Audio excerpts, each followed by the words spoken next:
Letter of Amerigo Vespucci on the islands newly discovered in his 4 voyages. The first voyage of Amerigo Vespucci. Magnificent Lord, I submit humble reverence to you and offer due recommendations. It may be that your magnificence will be astonished at my temerity that I should dare so absurdly to write a present long letter to your magnificence, knowing that your magnificence is constantly occupied in the high councils and affairs touching the lofty republic. And I may be considered not only presumptuous, but also idle in writing things not convenient to your condition nor agreeable, and written in a barbarous style. But as I have confidence in your virtues and in the merit of my writing, which is touching things never before written upon either by ancients or modern writers, as will be seen, I may be used by your magnificence. The principal thing that moved me to write to you was the request of the bearer, whose name Benvenuto Benvenuti, our Florentine, who is very much the servant of your magnificence, as he tells me, and a great friend of mine. He, finding himself here in the city of Lisbon, requested me to give you an account of the magnificent things by me seen in different parts of the world during the 4 voyages that I have made to discover new lands, 2 by order of the Catholic King Ferdinand, and by the great gulf of the ocean sea towards the west. The other 2 by order of the powerful King of Portugal towards the south. He assured me that you would be pleased, and that in this I might hope to serve you. It was this that disposed me to do it, being assured that your magnificence would include me in the number of your servants, remembering how, in the time of our youth, I was your friend, and now your servant, going together to hear principles of grammar under the good example and instruction of the venerable religious friar of St. Mark, Friar Giorgio Antonio Vespucci, whose counsels and doctrine, if it had pleased God that I had followed, I should have been another man from what I am. As Petrarch says, I am not ashamed, because I have always taken delight in worthy matters. Yet if these my frivolities are not accepted to your virtue, I will reflect on what Pliny said to Maecenas. Formerly my witticisms used to entertain you. It may be that, through your magnificence, is continually occupied with public affairs, you may find an hour of leisure, during which you can pass a little time frivolous or amusing things, and so, as a change from so many occupations, you may read this, my letter. For you may well turn for a brief space from the constant care of assiduous thought concerning public affairs. And if I shall be prolix, I crave pardon, my magnificent Lord. Your magnificence must know that from the motive of my coming into this kingdom of Spain was to engage in mercantile pursuits, and that I was occupied in such business for nearly 4 years, during which I saw new various changes of fortune. As these affairs of commerce are uncertain, a man being at one time at the top of the well, and at another fallen and subject to losses, and as the continual labor that a man is exposed to would be succeeded, became evident to me, as well as exposure to danger and failures, I decided upon leaving the mercantile career, and upon entering on one that would be more stable and praiseworthy. I was disposed to see some part of the world and its wonders. Time and opportunity offered themselves very conveniently. The King Don Fernando of Castile, having ordered 4 ships to be dispatched for the discovery of new lands towards the west. I was chosen by His Highness to go in this fleet to help the discovery. I left the port of Cadiz on the 10th of May, 1497, and we took our way for the great gulf of the ocean sea, on which voyage I was engaged for 18 months, discovering a great extent of mainland and an infinite number of islands, most of them inhabited, of which no mention had been made by ancient writers. I believe because they had no knowledge thereof, if I only remember rightly. I have read somewhere that this ocean sea was without inhabitants. Our poet Dante was of this opinion in the 26th chapter of the Inferno, where he treats the death of Ulysses. In this voyage I saw many wonderful things, as your magnificence will understand. As I said before, we left the port of Cadiz in 4 ships, and began our navigation to the Fortunate Islands, which are now called the Gran Canaria, situated in the ocean, on the confines of the inhabited West, within the 3rd climate, over which place the pole rises from the north, above the horizon 27 degrees and a half, and it is distant from this city of Lisbon 280 leagues, between the south and southwest.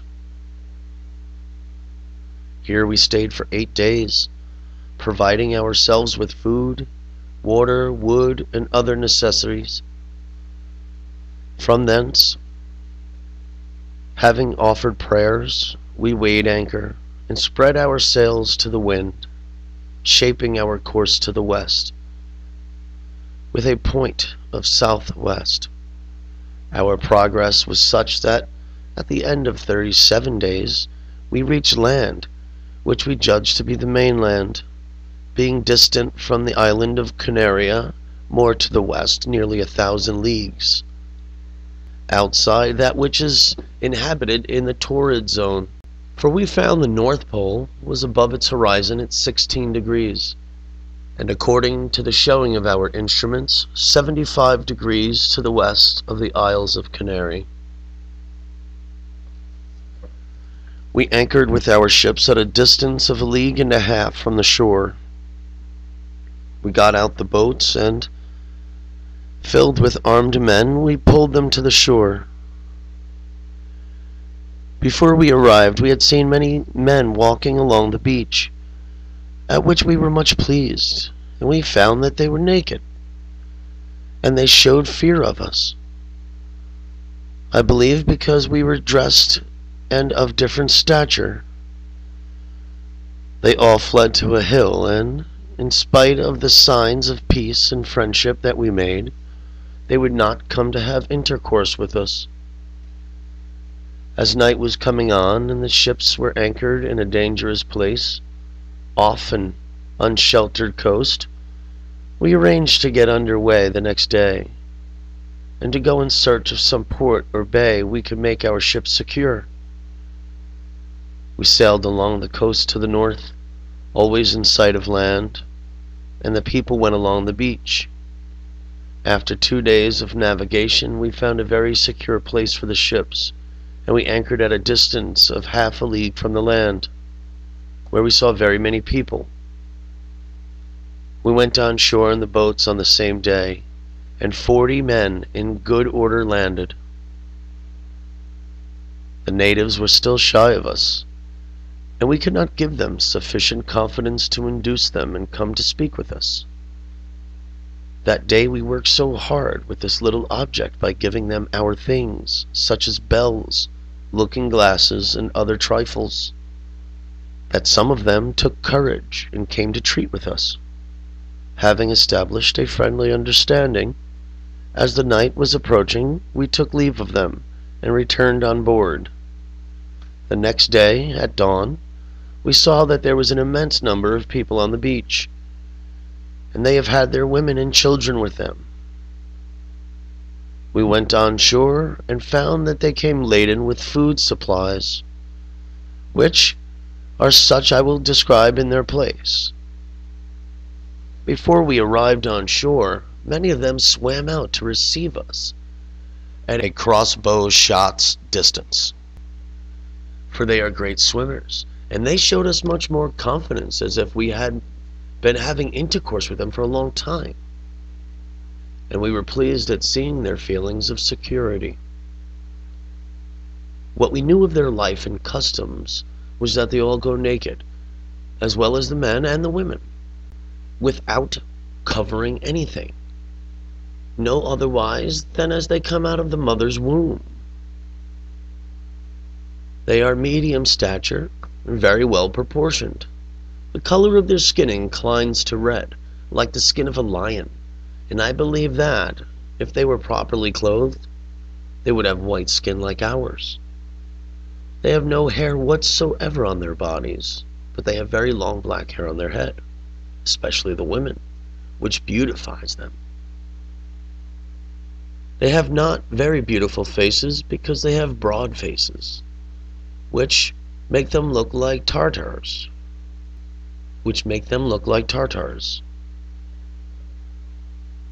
They do not allow any hair to grow on their eyebrows, nor lashes, nor in any other part of the head, for they hold hairiness to be a filthy thing. They are very agile in their persons, both in walking and running, as well the men and the women, and think nothing of running a league or two, as we often witnessed. And in this they have a very great advantage over us Christians. They swim wonderfully well, and the women better than the men. For we have found and seen many times 2 leagues at sea without anything to rest upon.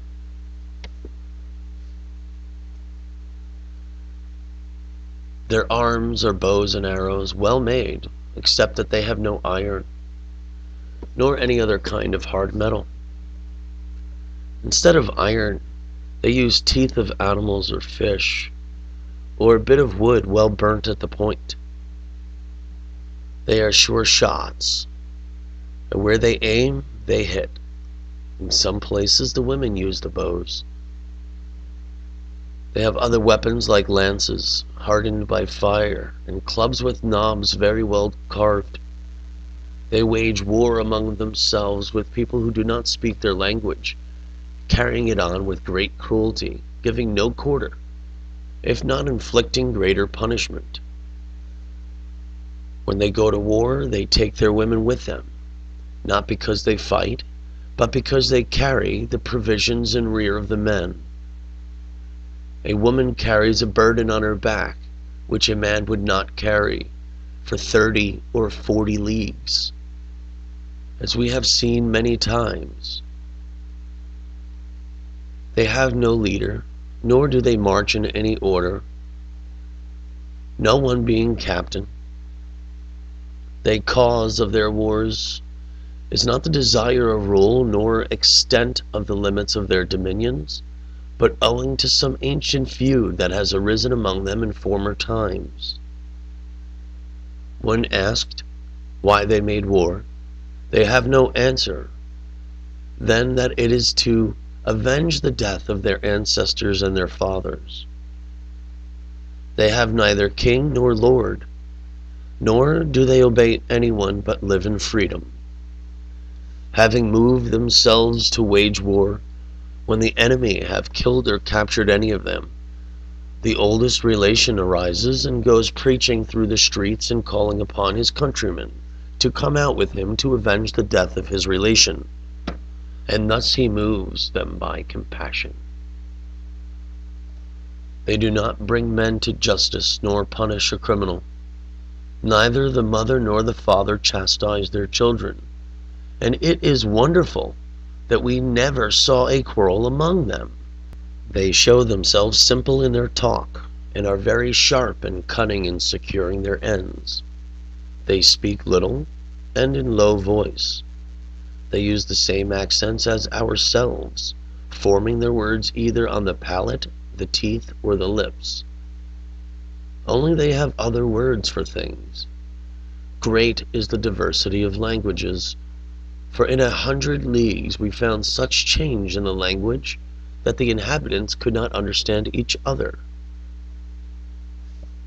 Their mode of life is very barbarous, for they have no regular time for their meals, but they eat any time that they have the wish, as often as night as in the day. Indeed, they eat at all hours.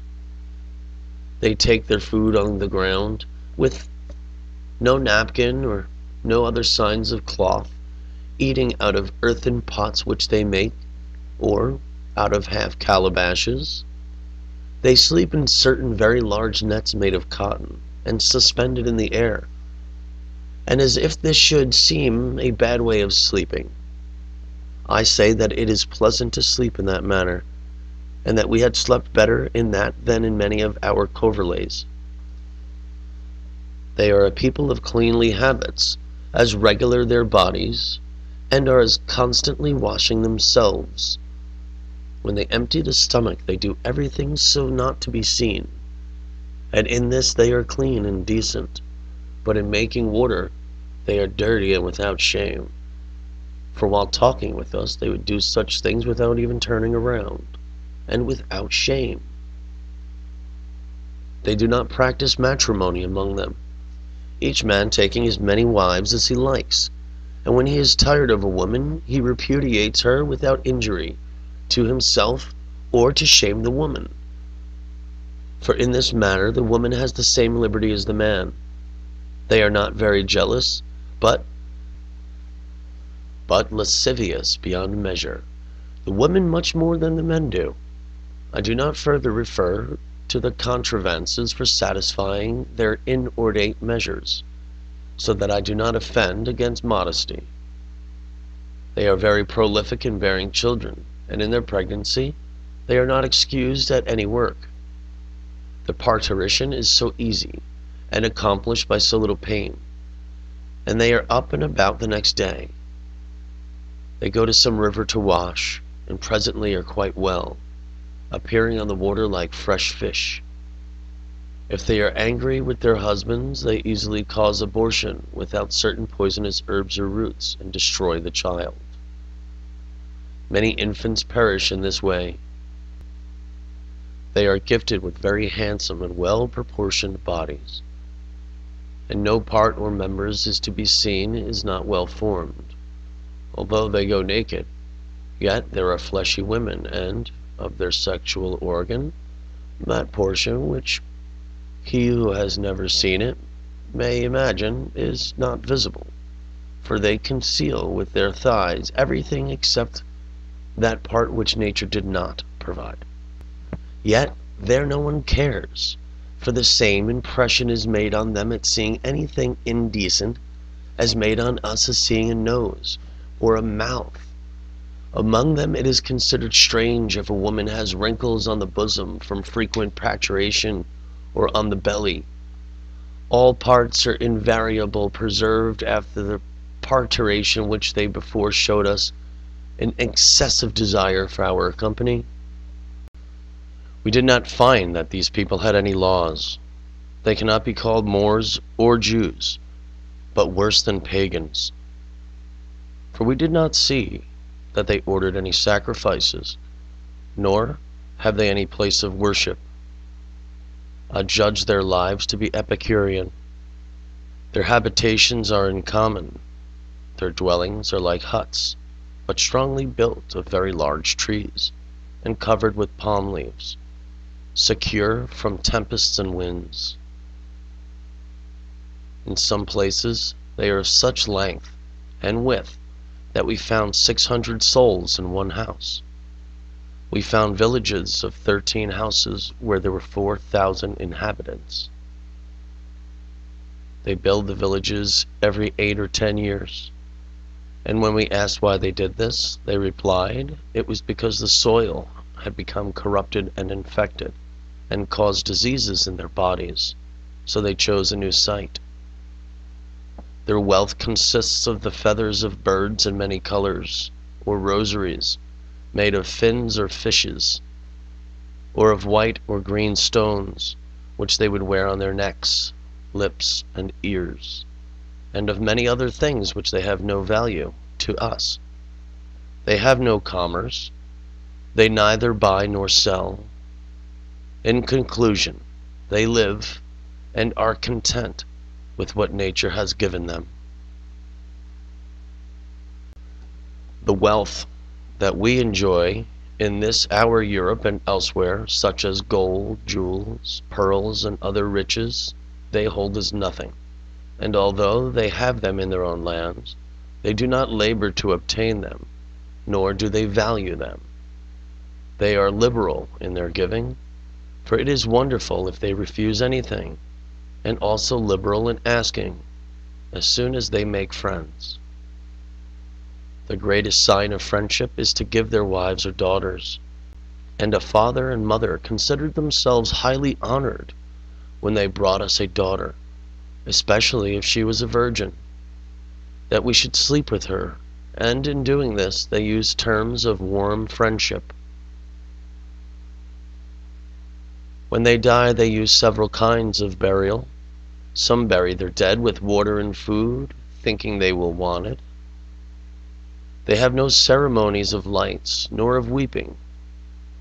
In some other places they practice a most barbarous and inhuman kind of interment.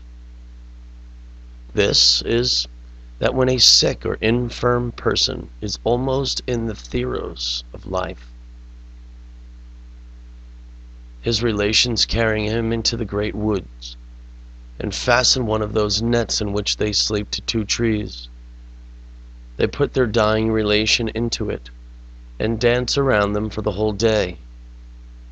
When night comes, they put water and food enough for 4 or 6 days at his head, and leave them alone, returning to their village. If the sick man can help himself, and eats and lives as so to return to the village, they receive him with ceremony, but few are those who escape. Most of them die, and it is their sepulchre. They have many other customs, which are omitted to avoid prolixity. In their illnesses they use various kinds of medicines, so different from ours that we marveled how anyone escaped. I often saw a patient ill with fever, when the disease was at its height, bathed with quantities of cold water from head to foot. Then they made a great fire all around, making him turn backwards and forwards for 2 hours until he was tired, and he was then left to sleep. Many were cured. They also attend to the diet, and keep the patient without food, and draw blood, not from the arm, but from the thighs and loins, from the calves or the legs. They also provoke vomiting by putting one of the herbs into the mouth, and they use many other remedies which would take a long time to recount. They abound much in phlegm and in food. On account of their food, which consists of roots, fish, and fruit, they have no sowing of grain, nor any kind of corn, but their common use they eat the root of a tree, from which they make very good flour, and they call it luca. Others call it kazabi and ignami. They eat little flesh, unless it be human flesh, and your magnificence must know that they are so inhumane as to transgress regarding the most bestial custom. For they eat all their enemies that they kill or take, as for females and males, and with so much barbarity that it is a brutal thing to mention, how much more to see it, as has happened to me an infinite number of times. They were astonished at us when we told them that we did not eat our enemies. Your magnificence may believe for certain that they have many other barbarous customs, for in each of these 4 voyages I have seen so many things different from our customs that I have written a commonplace book to be called The 4 Voyages. I have related a greater part of the things I saw very clearly and to the best of my abilities, I have not yet published it, because my own affairs are in such a bad state that I have no taste for what I have written, yet I am much more inclined to publish it. In this work will be seen all the events in detail. I therefore do not enlarge upon them here, for in the course of the said work we shall see many other special details. So this suffice for what is general. In the beginning I did not see anything much of value in the land except some indications of gold. I believe that this was because we do not know the language, and so we could not benefit the resources of the land. We resolved to depart and to proceed onwards, coasting along the land, in which voyage we made many tacks and had intercourse with many tribes. At the end of certain days we came to a port where we were in the greatest danger, and it pleased the Lord to save us. It was in this way we went on shore in a port where we found a village built over a lake, like Venice. There were about 44 large houses founded on very thick piles, and each had a drawbridge leading to the door. From one house there was a way to all the rest by drawbridges, which led from house to house. The people of this little city showed signs that they were afraid of us, and suddenly they rose all at once. While looking at this wonder, we saw about 22 canoes coming over the sea, which are the sorts of boats they use, hollowed out of a single tree. They came to our ships as if to gaze with wonder at us and our clothes, but they kept at a distance.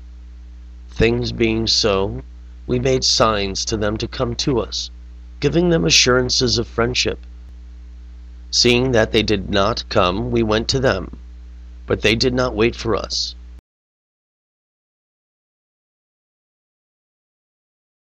They would return soon. They went straight to a hill, and it was not long before they came back, leading with them 16 of their young girls. They got into the canoes and came to the ships, and in each ship they put 4, and we were all much surprised at such a proceeding as your magnificence will be. They were amongst our ships with canoes, speaking with us. We looked upon this as a sign of friendship. Presently a number of people came swimming over the sea, and approached us without our feeling any suspicion whatsoever, having come from the houses. Then certain old women appeared at the doors of the houses, uttering great cries and tearing their hair in sign of grief. This made us suspect something, and each man seized his arms. Suddenly the young girls who were on board jumped into the sea, and those in the canoes came nearer and began to shoot with their bows and arrows. Those who were swimming had each brought a lance, concealed under the water as much as possible. As soon as we understood the treachery, we not only defended ourselves from them, but also attacked them vigorously and sank many of their canoes with our ships. Thus we routed and slaughtered them, and all took to swimming, abandoning their canoes. Having thus suffered enough damage, they swarmed to the land. Nearly 15 or 20 of them were killed, and many more wounded. Of our men, 5 were wounded, and all escaped, thanks to God. We captured 2 girls and 2 men. We went to their houses and entered them, but only found 2 old women and 1 sick man. We took many of their things, but they were of little value. We would not burn their houses because we felt compunctions of conscience. We returned to our ships with 5 prisoners, and put irons on each of the feet except the girls. On the following night the 2 girls and 1 man escaped with great cunning. Next day we decided upon continuing course onwards. We sailed constantly along the coast, and came to another tribe, distant about 80 leagues from the one we had left, and very different, both as regards to language and customs. We came to an anchor, and went on shore in the boats when we saw a great number of people were on the beach, upwards of 4,000 souls. They did not wait for our landing, but took to flight, abandoning their things. We jumped on shore and went along the road which led to the woods. At the distance of a crossbow shot we found their huts, where they had made very large fires, and two were there cooking their food and roasting animals and fish of many sorts. Here we saw that they were roasting a certain animal like a serpent, except that it had no wings, and its appearance was so horrid that many of us wondered of its fierceness. We walked to their houses or sheds, and they had many of these serpents alive, fastened by their feet with a cord around the snout, so that they could not open their mouths, as is done to pointers, to prevent them from biting. Their aspect was so fierce that none of us dared to even go near one, thinking they were poisonous. They are the size of a young goat, and 1.5 fathoms long. They have long and thick feet, armed with large claws, and skin hard and of various colors. The mouth and face are like those of a serpent. They have a crest-like saw which extends from the nose to the end of the tail. We concluded that they were serpents and poisonous, yet they ate them. We found that the natives made bread of small fishes, which they take from the sea, first boiling them, then pounding them into a paste, and roasting them in the cinders, and so they are eaten. We tried them, and found them good. They have so many other kinds of food, and a greater number of fruits and roots, that it would take long to describe them in detail. Seeing that the people did not come back, we determined not to touch any of their things, to give them more confidence. We also left many of our own things in their huts, that they might see them, and at night we returned to our ships. The next day, at dawn, we saw an immense crowd of people on the beach, so we went on shore. When they again showed fear, we assured them, and induced them to treat with us, giving them everything they asked for. When they became friendly with us, they told us that those were their habitations, and that they come to fish here. They asked us to come to their villages that they might receive us as friends. They showed such friendship because of the 2 men we had prisoners, who were their enemies. Seeing their importunity, and after having consolation, we decided that 28 of our Christians, in good order, should go with them, with the firm intention to die if should be necessary. When we had been there nearly 3 days, we went with them to the village interior. At a distance of 3 leagues from the beach, we came to a village of a few houses and many inhabitants, there not being more than 9 habitations. Here we were so well received with so many barbarous ceremonies that the pen will not suffice to write them down. There were songs, dances, tears mingled with rejoicings, and plenty of food. We remained here for the night. They offered us their wives. We were unable to defend ourselves from them. We remained all night and half the next day. The multitude of people who came to see us was such that they could not be counted. The older men prayed that we would come with them to another village farther in the interior, making signs that they would show us the greatest honor. So we agreed to go, and it cannot be expressed what great honor they showed us. We came to many villages, and were 9 days on the journey, so that our Christians who remained on board became anxious about us. Being nearly 18 leagues inland in a direct line, we determined to return to the ships. On the return journey, the crowd was so great that came with us to the beach, both men and women, that it was wonderful. If any of our people got tired on the way, they carried them in nets very comfortably in crossing the rivers, which are numerous and large.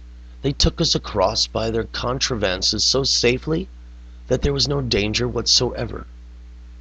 Many of them came laden with the things that they had given to us, which were their sleeping nets, most of them richly worked, numerous parrots of various colors, many bows and arrows, while others carried burdens consisting of their provisions and animals. What greater wonder can I tell you than that they thought themselves fortunate when, in passing a river, they could carry us on their backs. Having reached the shore, we went on board the ships. They made such a crowd to enter our ships in order to see them that we were astonished. We took as many as we could in the boats and took them to the ships, and so many came swimming that we were inclined to stop such a crowd from being on board. More than 1,000 souls, all naked without arms. They wondered at our arrangements and contrivances, and at the size of the ships. There happened a laughable thing, which was that we had occasion to fire off some of our artillery, and when the report was heard, the greater part of the natives on board jumped overboard from fear, and began to swim like frogs on the banks, which, when they are frightened, jump into the swamp. Such was the conduct of these people. Those who remained on board were so frightened that we were sorry we had done it, but we reassured them by saying that we frightened our enemies with those arms. Having amused themselves all day on board, we told them we must go, because we wished to depart that night. And so they went away with so much show of love and friendship, returning to the shore. Among this tribe and in their land, I knew and I saw so much of their customs and mode of life that I do not care to enlarge upon them here.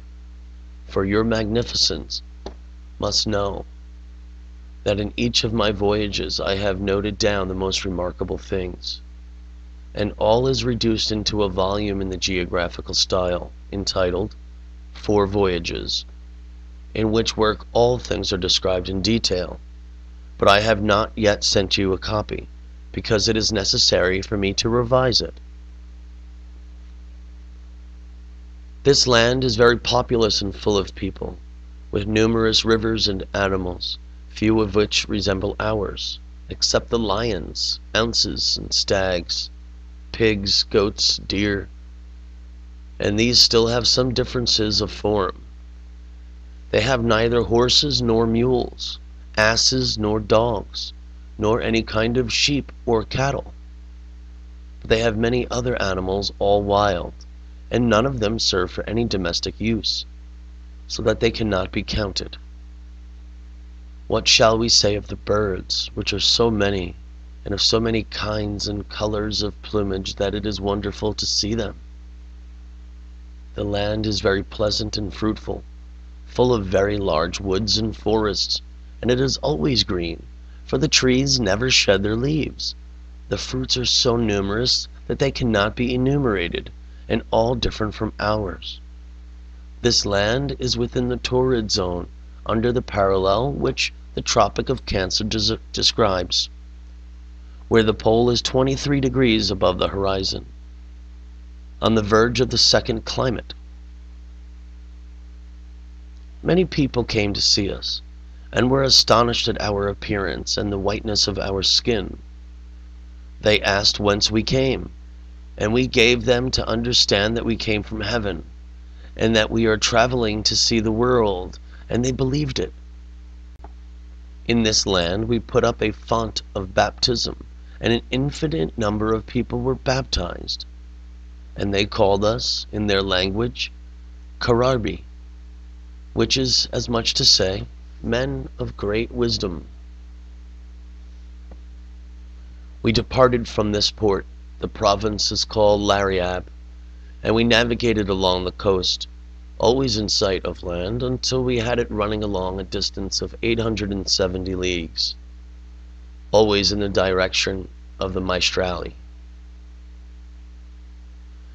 Making many tacks and trading with many tribes, in many places we obtained gold by barter, though not in any great quantity, but We did much in discovering the land, and in ascertaining that there was gold. We had now been 13 months on voyage, and the ships and gear were much worn, and the men tired.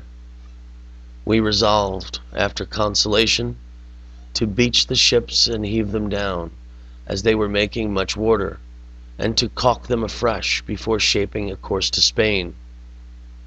When we made this decision, we were near the finest harbor in the world, which we entered with our ships. Here we found great many of people who received us in a very friendly manner. On shore we made a bastion with our boats, and with casks and our guns, at which we all rejoiced. Here we lighted and cleared our ships, and hauled them up, making all the repairs that were necessary to the people of the country, giving us all manners of help, and regularly supplying us with provisions.